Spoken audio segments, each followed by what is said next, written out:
right, namely that the SS-20, while perhaps not a decisive military weapon, posed the risk of decoupling Europe's security from America's, namely of posing before us the dilemma that maybe Europe was threatened by nuclear devastation, but that we were not, and therefore should we risk the devastation of our own people and our own cities in order to protect Europe? We had all sorts of counters in Europe. We ourselves had thousands of nuclear weapons in Europe, cruise missiles, tactical aircraft. We could have responded at any level. But it was almost impossible to make that case successfully because everyone was so nervous about being accused of not being tough enough on the Soviet Union. The West adopted a twin-track policy. America would develop its new generation of rockets and allow Moscow 3 years to negotiate limits on medium-range missiles. If no agreement was reached, nuclear-tipped American cruise and Pershing weapons would be stationed in Europe and targeted on Soviet cities. America's handling of the negotiations troubled the German chancellor. Sie immer noch in Sachen ihrer Verhandlungen mit den Sowjets. They still didn't push the Soviets strongly enough on the issue of a mutual withdrawal of medium-range missiles.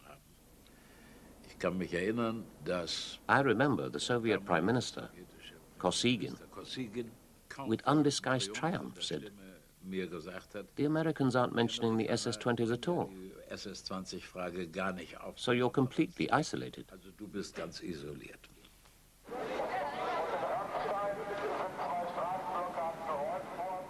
NATO's promise to deploy these weapons was divisive.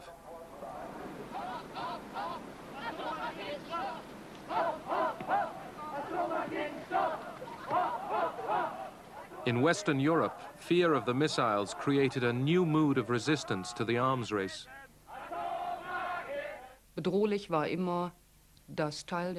What was always dangerous was that Germany would become the nuclear battlefield.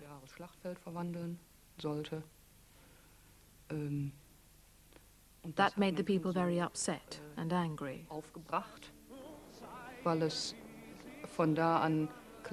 It was now crystal clear that military armament did not bring security.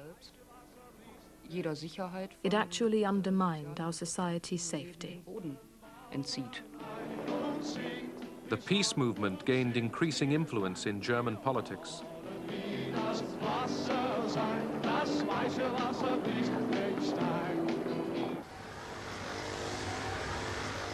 The superpowers had agreed new limits on strategic arms in June 1979, completing the SALT II treaty.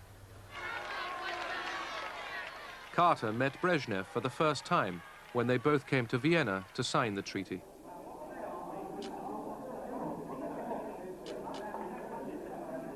But Carter's plans for detailed talks with Brezhnev fell through. Общий упадок умственных и физических сил. Поэтому, конечно, переговоры, которые были He was physically and intellectually deteriorating. они носили не тот характер. Carter hoped that he would be able to speak without papers on a wide range of international issues. Вообще про международное положение. But Brezhnev was in no condition to do that. Дискуссию провести. Брежнев был не в состоянии. His abilities were limited by his meager knowledge and by his poor state of health. Знаниями очень довольно скудными и познаниями, и к тому же состоянием. When I proposed that we make these changes in nuclear weaponry, he said, God will never forgive us if we don't succeed. And, you know, coming from a leader of an atheistic communist country, this surprised everyone. I think the most surprised person at the table was Gromyko, who looked up at the sky like this and did his hands in a peculiar way, as though this was a shocking thing for Brezhnev to say. Договор ОСВ-2, он давал возможность ограничить... The SALT II agreement made it possible to limit the arms race. Потому что в то время уже вот... This was very important to the Soviet Union. ...на вооружение, и не только стратегическое. because at that time, our expenditure on all weapons had begun to have a negative effect. It was affecting the growth of production. It was affecting the living standards of the population. Essentially, that agreement was what was agreed to in Vladivostok. We had done some things to it, I think, to improve it, clarify. But in terms of cuts, they were more or less what had been agreed to 3 years before. And in terms of limits on the developments of new weapon systems, there were none. So we had labored for almost seven years and produced an arms control mouse. Ну, во время подписания, там вот уже потом уже мы шутили, разговор с...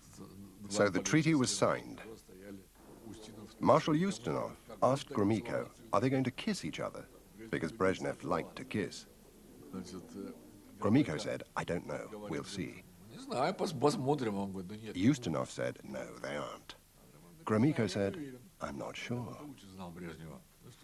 Brezhnev began to kiss Carter, and Carter was forced to kiss Brezhnev, for which the American media gave him a telling off. The treaty was condemned by the American right. SALT II is not strategic arms limitation. It is a strategic arms buildup with the Soviet Union authorized to add a minimum of 3,000 nuclear warheads to their already massive inventory. The Carter administration's principal argument for ratifying SALT II was that no one will like us if we don't. You know, isn't it time that we made him understand we don't really care whether they like us or not? We want to be respected.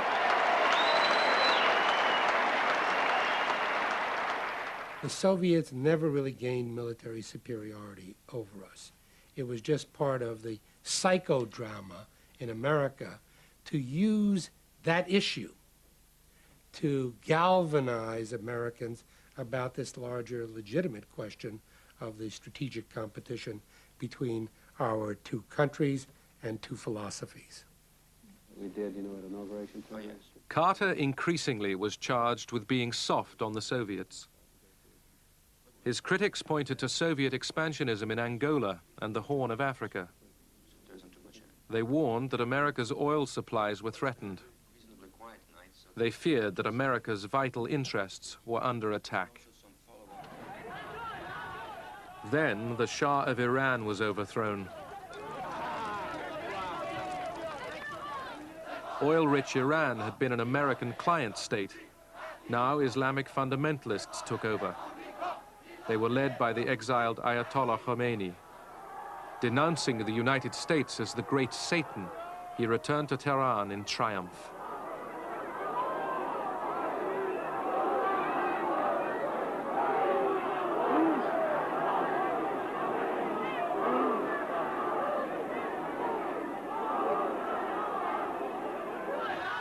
A siege of the American embassy ended with all diplomats taken hostage.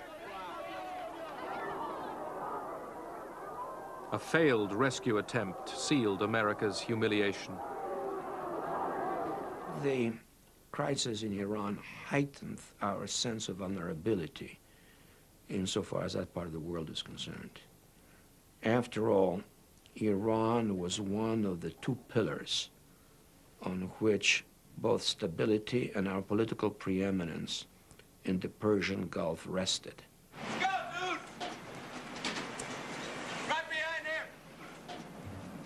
In the United States, oil shortages after the loss of Iran led to long lines at the pumps. Been here for 4 hours. It's too much. The economy was slowing down. The blame fell on President Carter and further damaged his prestige.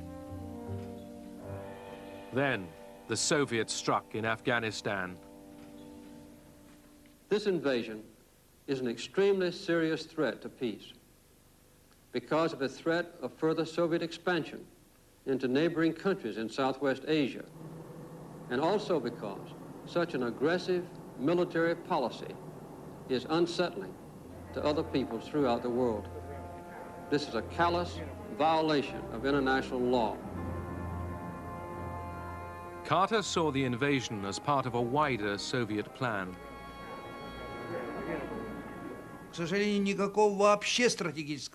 Unfortunately, there was no strategic plan at all. Events were developing chaotically. In Angola and Ethiopia, as well as in Afghanistan, Soviet policy became the hostage of unfolding events.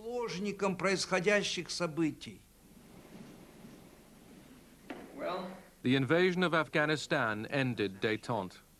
President Carter gave up hopes of congressional approval to the SALT II treaty. He organized punitive international sanctions against the Soviet Union. Carter called for a boycott of the 1980 Moscow Olympic Games. America stayed away. As a gesture, the boycott was futile. It proved unpopular at home, and the Games went ahead anyhow.